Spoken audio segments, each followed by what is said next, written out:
मैं ইলেকশনের পিছত এটাই ওয়াদা করেছিলো সমষ্টির পরা 5 বছর ভিতরে ভিক মাঙ্গা মাঙ্গি ভিকারি শেষ করে দিম ইনশাআল্লাহ। সবক আমি স্বাবলম্বী করিম, সবে কাম করিব, মজদুরি করিব, সিলাই মেশিন হোক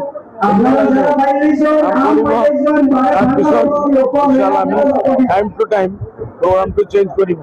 4টা জিলা পরিষদ 500টা সিলাই মেশিন দি 500 জন মহিলাক কাম শিকাই তাৰপিছত এই প্ৰডাকশ্যনটো বজাৰত কেনেকৈ বিক্ৰী কৰিব লাগে পেকিং কৰিম, আমি এটা নাম দিম, ব্ৰাণ্ড নেম দিম।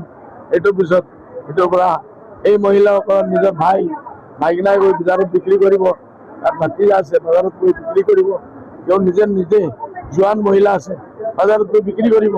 আজি চেলছ গাৰ্ল পুৰা দুনিয়াত থাকে, এক ঘৰৰ পৰা 3জনে 4জনে 5জনে কমচে কম উপাৰ্জন কৰিব পাৰিব পইচা আহি।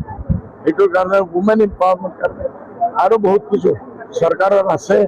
আমি আমাৰ ৰুইনা বাইদেউ তেখেতক প্ৰেচিডেণ্ট বনাইছো আৰু 3জন 4জন লগত মহিলা দিছো। এইসকলে এইটো লৈ ইয়াত যাব, মই মিলাই দিম মিনিষ্টাৰৰ লগে, যদি নহয় তাৰপিছত দিল্লীত যাব, চব আমি কৰিম। এইটোৱে আমাৰ